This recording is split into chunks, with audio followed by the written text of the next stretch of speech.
داملازیا را زهرا را آواز دادم. انگشترین رو نبرآوردید؟ یعنی داملا بازی رو دوام میدیم ها؟ من زنی همه بوده نمیتوانم. شاید من زنی خوب شده نمیتوانم. شاید من مادر خوب شده نمیتوانم. رستم کیست آن زنی که از خودت کلان است با او عشق ورزی میکنی؟ وای داد از دست دخترهای امروزه. درد نیست. در داخلی تو درد نیست. عالم شوبیز است مثل یک باطلاق است. اگر تو داخل شدی برآمدنش را فکر برآمدنش را هیچگاه دیگر نکن. آتا جانت اوچه جانت آوری نگذاشتی آتا جانت آوری می. فیلم هامیان در آنجا من آرزو را آواز می دادم. بمب رو در اینجا گذار. فهمیدی؟ تجهیزات کجاست؟ همش تیار. در اینجاست.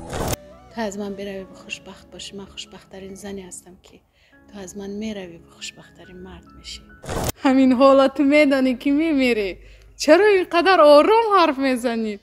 داروخانه شفا ما داروهای طبیعی را به شما پیشنهاد میکند. اپیمیدیون پاستا برای با قوت کردن مردانگی بدن، شخصانی که بی‌فرزندن، بلند برداشتن فویز اسپرم، خون گرفتگی پا و رگ‌کشی و همچنین برای حوصله را بلند کردن. مزه هنزل برای درد میان، دست، پا، ریماتیسم. روغن خلبه برای خون گرفتگی گرده، پیشابدان، پروستات، سنگ و نمک گرده. سمیانوند برای اشتها و بزبله شدن. اینها سبب خدا شفا فرما همه راضی شما. آها.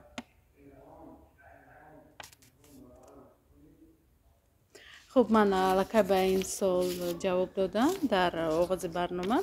میگد که درخشان بانو تا جای میدانیم پروژه برنامه روبرو محصول ایجاد شما است. آن رو به رستم عظیمی انیق است که توفه کردید. خب بعضا می شود اگر شاگرد نمیگم ولی رستم در وقتش برای من بسیار خدمت ها کرده بود. من هیچ خدمتی کردن نتوانستم، به همین خاطر توفه کردم. توفه من همین است. اکنون شما پای بردید که در حقیقت لایحه روبرو از آنی من است و دیگه هیچ نفری نمیتواند اعتراض کند که مال ماست. انتخابی کیست؟ خب از شما. من انتخاب میکنم ولی از سوالهای شما میترسم که شما چه سیرهایی که در واقع در حیات شخصی من هست اون رو از کجا پیدا کردید و انیق با یگان دوستی نزدیک من در این رابطه. بله چرا نه؟ تو جای میدونیم آرزوی اکتیور شدن رو داشتی. میتوانی نقش جوانی که در عشق ناکام مانده است رول بازی؟ من میتوانم جوانی ناکام رو رول بازم؟ بله مرحمت. میتوانم؟ خب میتوانی، من باور دارم. خدایا من در عشق ناکام موندم. دختری که سالها انتظارش بودم، دوستش می‌داشتم، از من رفت. نفری از من ثروت. نفری ناکام همین خیلی حرف میزنه. پسر نو. اصلاح. گیتر؟ تا نتوانی اگر من استاپ گفتن میگیرم. وای داد از دست دخترهای امروزه. درد نیست. در داخلی تو درد نیست. تماشاگران عزیز و من نقش جوانی ناکام رو نمیدونم چه خیلی گونه بازم با از تو طرز باز که برای من پسند شد. تو ناکامی. من رو ببخشید. من در وقتش که پیش شما رو گوش نکرده با آنمون خودچوبی سری راه اولادار شدم و او مرا از شما یکم دور کرد و من شما رو چند مدت فراموش کردم. امروز او با من چی بازی‌هایی که نکرد در پیش چشمانم با همسایه خودمون و من خیانت کرد و من به قدری انا همان نصیحت‌های شما رسیدم. چجا مرا میبخشید و دوباره به خانه‌تان درایم ممکن؟ من این خطای خودم رو هیچگاه تکرار نمیکنم و از بحر این گونه همسر گذشتم. اجازت است که به خانه درایم. بچم تو در دلت درد نداری. یک بار دیگر رفته اوتا جان.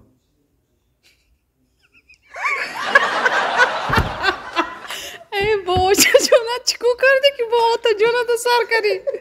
اوچه جانت آوری نگذاشتی اوتا جانت آوری رفتی نشده امتحان نگذاشت کو بینیم آتش قد چی میگذاره اوتا جان اگر مکتوبی من به دست شما رسد خواهش میکنم گریه نکنید چون که من خطای سختی از سر گذراندم اونه که حیاتی مرا سوزان اونه که با من چی بازی های بدی کرد و امروز او خوشحال و خرسند است و من اینجا در نزدی حلقه دار میسوزم اوتا جان خواهش میکنم روزی مرگ من گریه نکنید زیرا میدونم که گریه شما خیلی هم پرسوز است ولی همین قدر بدونید که من برای آبرویم رو ریختم و این کار دست دادم که برای من شده هیچگاه زندگیتون رو ناآرام و کسی رو گناهگار نسازید من برای آبروی شما و آبروی خودم رو اعتراف کردم و این کار دست میزنم براو من گویم متن عالی ولی هیچ کدام یک مرد سر دار ایستاده این گونه خیلی آرام و آسوده حرف نمیزند دادا جان اینک من میمیرم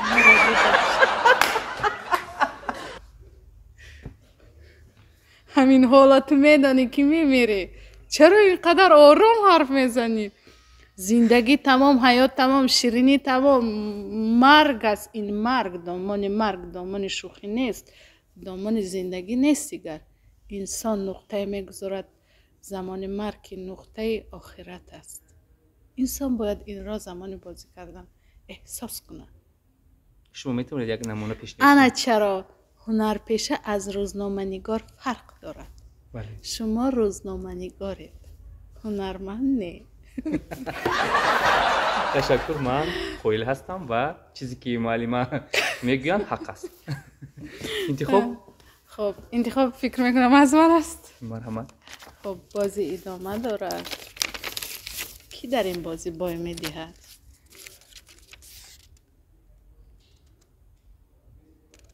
این چی خون خوده در اینجا نوشته شده از درخشان نقشی نوریه رو از فیلم هرگز رها نمیکنم یک پارچه‌اش رو قصه کنید که عاشقان شما اون رو شنیده به وجد آیند یگید کوزن مردی مغرور دغا و بیرحم لیکن تو هم مثل من سخت زخم دار هستی اوه خدایا چون این روزها این فیلم خیلی هم محبوب مشهور است و همگی این رو تماشا میکنن مرحمت هرچند که فعل و اطوار نوریه به من مانند نیست ولی من کوشش کردم خب یگید کازن واقعا مرد بیرحم بود ولی با همین قدر بیرحمیش جزئیاتی داشت که زن را نمیدونم غرورش بلند بود شاید لباس پوشیش زیبا بود شاید برای مرد هر چیزی که لازم بود او داشت نمیدونم از چه سبب خب عموما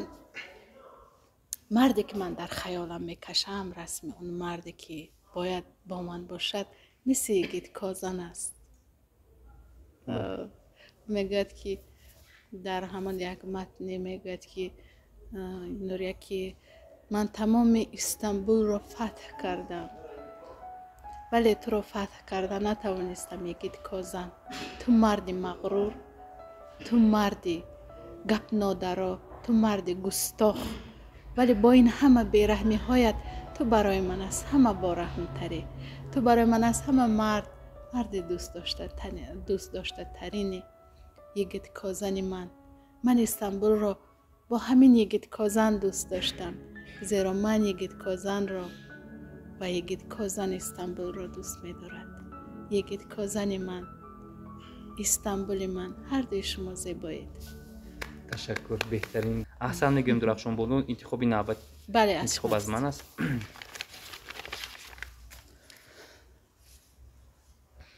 اوهو بهترش نخونم خونید چی میشه مرد باشید خونید چون در اینجا زجیگال کنه داریم و این کاغذ رو از بین بردن نمیتوانم در اینجا درخشان نوشتن رستم کیست آن زنی که از خودت کلان است با او عشق ورزی میکنی میکردی وفات کرد و فکرم نه. چی میشود که در این باره نگویه؟ گوید ارواحشان شاد میشه. روحشان شاد باشد. و سال گذشته از بیماری کرونا ویروس گذشته و ما یک عشقی به قول رومانتیکی داشتیم و هیچ یک سین و سال نمیتوانست که همین زیدی ما شود و من به هیچ چیز نگاه نکرده با این نفر که در چشم من همه وقت 18 ساله می نموده. این بگاه سنن میموند که در خونه. همسرم از این خبر دارد و روز مرگ ایشان او اولین شده اشک چشمانی مرا دیده بود و فکر میکنم محیط کاری، همکاران، دوستانم، جورهایم همگی با خبر بوده، چون اگر تلفنی من بند میبود با تمامی حق و همسایه ها زنگ زده مرا پیدا میکرد که من در کجایم. در حقیقت حالا من اولیدار نبودم که با اون نفر گپ میزدیم، صحبت میکردیم، گرچه قائل میشم که از من چند سال کلان هستند، کلان بودند و این روز با ما نیستند و ما 5 سال با هم میگشتیم و خداوند جایشان رو جنت کند. بسیار یک زنی حلیم و مهربان بودند که همه وقت برای راست هدایت میکردن و نمیگذاشتن که با کارهای دیگر رو دیگر دست زنم و به دخترها چشم علاق کنم و همین گونه ما رو اصلاح میکردن. همین در اوج کرونا ویروس یعنی که برنامه ارگانیسم ایشان سخت ضرر کرد و ایشان رو از بین برد. خوب بیا در این باره حرف نزنیم، چون من وقتی اون کس مرده بودن 1 هفته تمام جا رو شم گذاشته، تمام جا رو تاریکستان کرده بودم. بله، همه همکارها از رستم یعنی همدردی بیان میکردن، با رستم همدردی بیان میکردن، میگفتن همدردی مرا قبول کن رستم. بله، این گونه سخنها هم بود در کامنت های رستم. بله. اینشا میکردن و رستم سخت رو افتاده بود که این زن را از دست داد، زیرا این زن مبتلا بیماری سرطان بود و هر صبح صدای رستم را با صدای رستم زندگیش را آغاز میکرد و با صدای رستم یعنی زندگی رو پدرود گفت. تشکر زیاد درخشان که باید آوردید و راستی گپ خیلی هم غمگین هم کردید. سلامت باشید. بیایید انتخاب دیگر سوال است. بچه پاسخ گویید، چون من رو اجازت نموندید که من پنهان کنم. و شما حق دارید که باید پاسخ کنید. چرا پنهان میکنید؟ یک سوالی که دیرباز بیننده یا شنونده میخواست که به این سوالش جواب بگیرد از خود من، زیرا قبلا وقتی که من در رادیو فعالیت میکردم همین سوال رو برای من میدادن: اپی درخشان، شما دختر آرتی قادر هستید یا اینکه نیستید؟ من میگفتم که خوب جواب نمیدادم، انیخترش به آن خاطر که مرا راهبرم فرمان میدادن که جواب نده هیچگاه، به آن خاطر که یک چیز است در برنامه یا اینکه تلویزیون بیننده را به خاطر چیزی از دست ندادن، یک ایزیومین که میگن روزها، یعنی ببینید بیننده یا شنونده به خاطر به خانه ما وارد می شود به برنامه ما که همون چیزی که میخواهد همون چیز را بگیرد، نه؟ و چیزی که شنونده همون زمان میخواست، یعنی این همانی بود که واقعا همون خبر رو پیدا کند که من در واقع دختر آرتی قادر هستم یا اینکه نیستم. اگر من به این سوال جواب میگفتم، نیمی زیادی تماشابین یا اینکه شنونده از برنامه های ما میرفت، به آن خاطر که آنها میخواستن که به همین سوال مخصوصا جواب پیدا کنند. اگر من نمیگفتم یعنی خسته میشدن. یک واقعه دیگر است که دیروز ما با آرتی قادر، استاد عزیز و مهربانم، در یک محفل برنامه پیش میبردیم، انیخترش محفل پیش میبردیم و آن کس توی را شروع کردن و گفتن که من همین حال شاگرد بسیار عزیز و مهربانم و راوی پیشقدم، زیبا سخن، راوی که صدایش تمام شما رو مفتون کرده است، صدای خوب دارد، من دعوت میکنم. همه عجایب نگاه میکردن، درخشان آرتیق میگفتن، همه حیران میشدن که چرا درخشان آرتیق رو آرتی قادر شاگردم میگوید. ولی گفتن که من میدانم که شما فکر میکنید که درخشان آرتیق دختری من است، ولی من همین حالا همینجا میگم که درخشان آرتیق دختری من نیست، بلکه شاگردی من است. ولی من راضیم که هر چیزی که شما فکر میکنید که دختری من است، پس دختری من باشد. بعد مرا آغوش کشیدن، من سرم را در کیفتشان گذاشتم و من هم آغوش کشیدم. گفتم هر وقتی که هر کجا که بینیم میگم که استاد مرا میگن که من 4 دختر دارم و با تو 5 دختر میشود، یعنی تو هم در قطار دخترهای من هستی. و من هم پدرم رو میپرسم که پدر، از اونی که مردم میگوین که من دختر ارتی قادر هستم شما ناراحت نمیشوین؟ پدرم میگفتن که نه، کاری خودت کن، مثلا مردم چیزی که گوین بگذار تو دختر ارتی قادر گوین، بگذار تو به این شهرت یار شوی، موفق شوی. من از این خسته نیستم، من برعکس به تو کمک میکنم که تو موفق باشی. پدرم اهل سند نبودن ولی جایشان جنت باشد، روحشان شاد باشد، ولی همیشه مرا دستگیری میکردن، کوشش میکردن که من در تویها برنده باشم، در تلویزیون فعالیت کنم. حتی مبلغ های خیلی کلان صرف میکردن که در کدام تلویزیون پول دهم که تو برآمد کنی، من یک بار در کدام صحنه من پول دهم که تو رو من بینم. راو میگفتن تویو براو، مرکه ها براو، کشاده شو، برنامه بر، فعال باش. میخواستم که چقدر من در این رشته فعال باشم، ولی من کمتر نازک طبیعت بودم، از همین سبب درست سازش کرده نمیتونستم، یعنی که زیاد شهرتمند شدن نمیخواستم.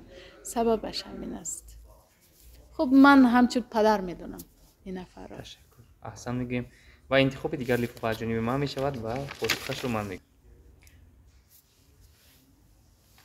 رستم، چون هر دو در یک سامانه با نفوذ کار و فعالیت میکردید، هیچ کس باور نداشت که رستم عاشق کار اونجا رو به زودی یعنی ترک میکنه.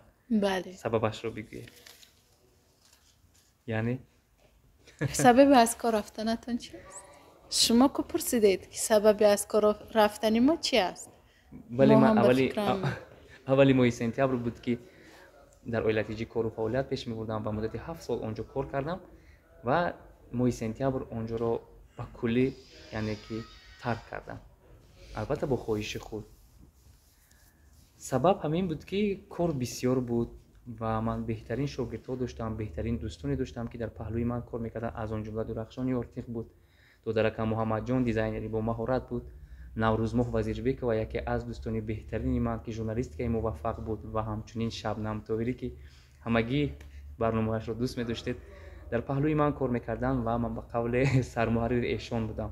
همین که نبودم. بله. و ما در یک ایام پاندمی بسیار کار میکردیم، چی در خانه بود چی در کارگاه بود، همگی دست جمعانه کار میکردیم و خطا نکنم همین سایت ما در از جوی چندم به جوی سیوم اومد یا که جوی چندم اومد که همگی ما رو تبریک میکردن و ما کار میکردیم. یک اول درخشان رفت، بعدا محمد جان رفت، شبنمی عزیزی دلها رفت، نوروز ماه وزیربک رفت و دیدم که دیگر در آنجا ایستادن هم معنی ندارد، چون دوستانی من رفتن و بالاخره من هم ترک کردم. و احترام دارم، من همه وقت دوست می‌دارم، چون از مکتب ایشان الکی بسیار سبق‌های خوب گرفتم و دستم راست شد، تفکرم در اونجا بویغنی پیدا کرد و هیچگاه پشیمان نیستم، چون ایالتی مکتب اولینی من است. سلامت باشید. انسان باید از هر کجا که نمک خورد باید پاس نمک دارد، یعنی همین هم بس است که شما خاطر نمکش، احترام نمکش رو هنوز پاس می‌دارید. بسیاری ها نمیدونن که چرا من رفتم، ولی من امروز حقیقتش رو گفتم که در واقع انا همون دوستانی که من یعنی بوی دادن این دوستانتون. البته بوی دادم. درست است. بیت مرحمت، انتخاب لیفافه دیگر از جانب شما و ببینیم. مثل بازی شاهمات است. بکی سفید و بکی سیاه. مرحمت. بازم به فکرم همین است. در فیلم های زیاد، انیقترش در فیلم های مشهوری ترکی آواز داده. می توانید یک چند نقش های دخترانی را نامبر کنید که در کدام فیلم ها با آنها آواز داده بودید و نام درخشان یارتیق را بیشتر معرفی کردن. نامبر کنید با کدام چهره ها آواز داده. خب من بیشتر با نقش‌های اساسی، یعنی در نقش‌های اساسی آواز می‌دهم در فیلم‌های ترکی، چی روسی، چی انگلیسی، چی در تلویزیون سفینه، چی در بهارستان، چی در استودیوهای نورانگیز و در باز فیلم و دیگر همه بیشتر کارگردان ها برای من نقش‌های اساسی رو یعنی در دوش من میگذارد. شاید فکر میکنند که از عهدهش خوب میبرایم، شاید مناسب میدونند، شاید موافق میدونند، شاید کسی دیگر نیست که مرا عوض کرده توانند، شاید یگان با گفته روسا که ویبر دیگر نیست، فقط منم. به این خاطر خوب هر چیزی که باشد نباشد این پس پرده است و من برای همه کارگردان هایی که آواز مرا انتخاب میکنند تشکر میگم، از دل و جان منت دارم. من از آنجا نان میخورم، من از آنجا شهرتیار شدم، من در آنجا طفلک کوچککی آمده بودم که به کمال رسیدم. خب زیاد فیلم های بودن که قبلا فیلم حامیان، فیلم اولین که اگر از ترکی شروع کنیم، فیلم حامیان در آنجا من آرزو را آواز می دادم. بمب رو در اینجا گذار، فهمیدی؟ تجهیزات کجاست؟ همش تیار در اینجاست. فیلم برفین نمیدونم محور زندگی بود، پیروهای تقدیر، پیروهای تقدیر، فیلم برفین و قهرمان برفین، محور زندگی، محور حقیقت، فریده، حکمت زندگی فریده رو آواز میدادم. بعد نیهال رو آواز دادم. عروسی زمانوی چی؟ بله عروسی زمانوی همون دخترک نامش از یادم رفت، قهرمانم. خب دختر دیهاتی رو آواز دادم. بعدا نوریه رو آواز دادم. بعدا زهرا دامولازیا، خیلی شما دوست می‌دارید دامولازیا رو، زهرا رو آواز دادم. انگشترین رو نبرآوردید، یعنی دامولا بازی رو دوام میدیم ها؟ بعد از همین آواز دادن زهرا فکر میکنم که یکم باز هم مردم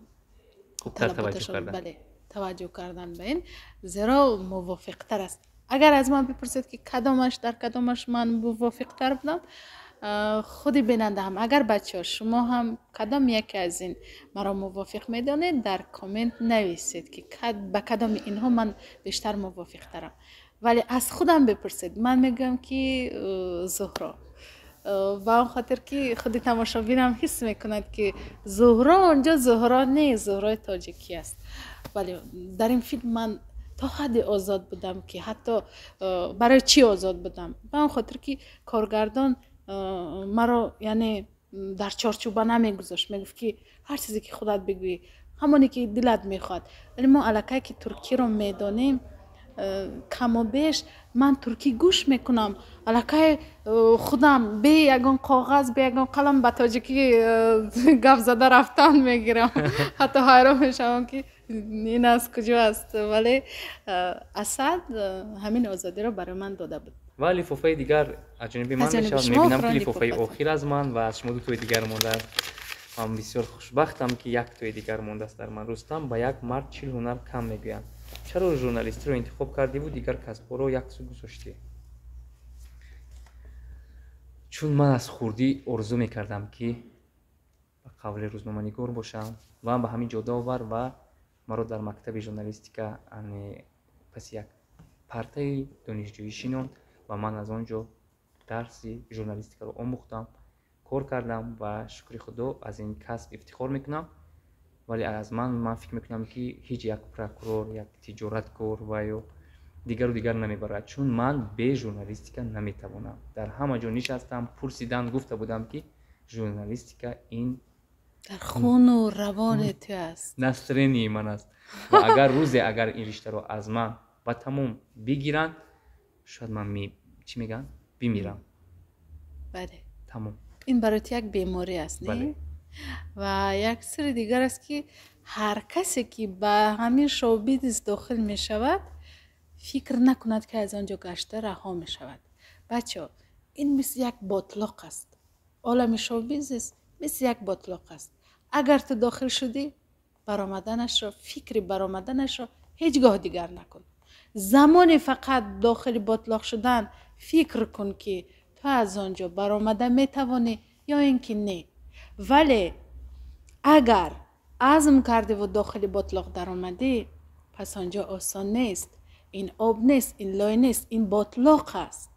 و داخل باطلاق هزارهای دیگر نفس کشیدن میخوان که سر تو را به داخل باطلاق میکنن و میگن که من زیادتر نفس کشم، من باید نفس کشم، من باید سری من باید بالا باشد، سری این باید داخلی بطلاق باشد.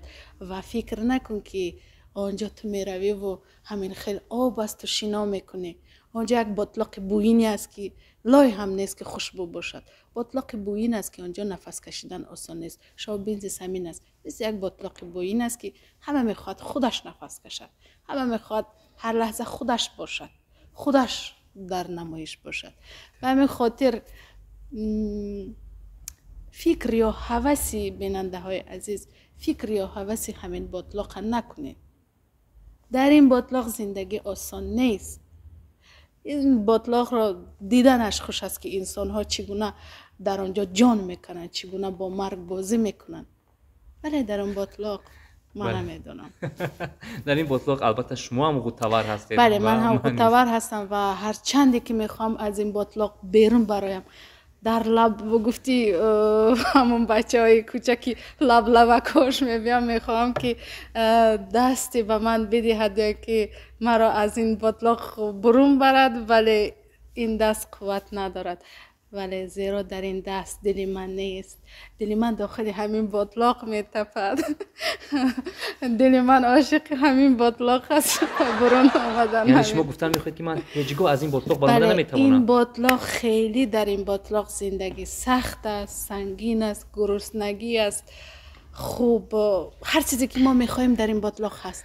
درد است، مرگ است، نفس تنگی است، همه چی کم است. اما با این همه کمبودی و کاستگیش آنقدر شیرین است که هیچگاه ترک کردن نمی شود. باور کنید من نتوانستم. من 5 سال است که خانه می نشینم ولی به این بطلاق من بیمار شدم. همین خانه شما صحنه آفرین. موجود بید شوهر زیدی هنری آوازخوانی شما، یعنی شما در نقش زنی که سراینده است، شوهرتون بدرد و شما همه شب همه شام در خانه شما هوای جنگ و جنجال همین خیلی به چشم نمایان است. شما جنگ میکنید، جنجال میکنید، یعنی نقش زنی آوازخوان و شوهری بدرشک رو هر دو ببازید. درخشان تو میدونی که من چقدر تو رو دوست میدارم. بله. من روزیم که جانم رو کو فدای تو سازم. تو اینقدر زیبایی، تو اینقدر برای من قدر داری. لیکن یک چیز رو فراموش نساز که پدر و مادر من کلینی ارتیست که کردن نمیخوان. تو خیلی مشهور هستی، هر روز در سفر هستی، هر روز کلیپ و صورتت رو مردم میبینن، ولی با زندگی ما مطابق نیستی. از همین سبب جدا میشه. از من نمیرنجی؟ نه هرگز. چرا؟ من همانی را دوست می‌دارم که همیشه حقیقت را گوید. تو میدانی چی؟ من تو را همین لحظه، همین ساعت، همین دقیقه باز هم دوست داشتم. از آن لحظه هایی که با من بودی، از آن لحظه هایی که بی من بودی، از آن لحظه ها هم باز هم دوست داشتنی تر بود. یعنی تو را دوست داشتم. تو برای من دروغ نگفتی. تو برای من نقاب نکشیدی. تو از پسی من ندویدی. تو پدر و مادرت را یعنی پشتی پا نزدی. تو برای من شده یک زنی که در صحنه بازی میکنه. پدر و مادرت سخنش نشکستی. اگر تو از من بروی و خوشبخت باشی، من خوشبخت‌ترین زنی هستم که تو از من میروی و خوشبخت‌ترین مرد میشی. واقعا شاید درست است تو با من خوشبخت نمیشوی، زیرا زندگی من آسان نیست. هر گونه که تو میبینی در داخل زندگی من زندگی هست که در آن زندگی هر انسان زندگی کردن نمیتواند. باید مرد باشد که چقدر صبور باشد، مرد باشد که با این همه بهتان و سخنهای بد و نیک مردم رو در دوشش، در کفتهای بزرگش برداشته تواند. در یک کتف شهرت من، در یک کتفش سخنهای بد و خوب مردم که زن تو فلانی، زن تو فلان کاره، زنی تو 20 مدان کاره. من نمیگم. انسان باید وقت زن کردن باید در ترازی عقلش بکشه که کدام زن برای او زیبنده است، کدام زن زنی او می شود. و واقعا اگر تو فکر کردی که من زنی تو نیستم باز هم درست کردی. من زنی همه بوده نمیتوانم. شاید من زنی خوب شده نمیتوانم. شاید من مادر خوب شده نمیتوانم. شاید تو از آن روزگاری که من دارم خسته میشی. تشکر. احسن شد. یک صحنه رقت‌آور بود که ما همراه درخشان یارتق بازیدیم و میبینم که لیفافه آخر حیران‌زار مونده است. نوبت شما است، چون لیفافه شما است، سوال شما است، پاسخش را گویید و با همین برنامه را انجام میدید. زمان منبر رادیو و صدای درخشان همه را به خود جلب می‌ساخت و خود را در برنامه روبرو همچون راوی رادیو نشان دهید. گویا که شما در رادیو برنامه پیش برده شدید و تماشابین همگی شما را گوش دادند. همین لحظه را می‌خواهم نشان دهید. من همیشه برنامه‌های رادیویم رو با یک گفته سر می‌کردم. همه شنونده های من همین گفته را دوست می‌داشتن و رقم می‌فهمیدن که این برنامه شروع شد.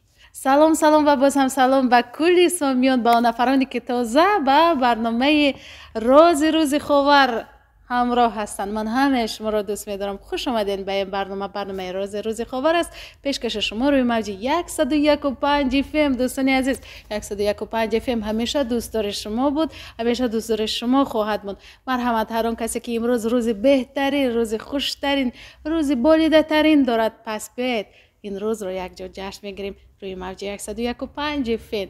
101.5 FM همیشه در زاد روز شما، همیشه در جشن توی شما، همیشه در هر جشنی که زندگی شما رو رنگ و ریب دیگر میدهد با اون همراه خواهد شد. مرحمت دوستان عزیز، رقم SMS ما فلان، رقم تلفنی ما فلان. بتوانید تماس بگیرید. دوستان و نزدیکان خود رو با روزی خوش و خوب و خاطرمانشان تبریک و تهنیت بسازید. بهترین تماشابینان عزیز، این بود یک برنامه بسیار هم جالب. دقت برنامه روبرو عنوان داشت با همراهی هنرپیشه، ترجمان و راوی روزنامه‌نگاری بسیار هم موفق درخشان یارتق. تماشابینان عزیز، با همین برنامه را خاتمه می‌بخشیم و باید گویم که برنامه قسم دوم ما آشکارا عنوان دارد و همراه درخشان یارتق. اگر شما سوال یا که پیشنهاد دیگری دارید در کامنت با ما انشا کنید و ما حتما به درخشان پیشنهاد می‌سازیم و این نفر مهمانی برنامه آشکارا خواهند گشت. رستم جان عزیمی گفتنیان که لحظه های گوارا در این سامانه ادامه دارد. دوستان عزیز، تنسیت خانه آباد باشید. خیر.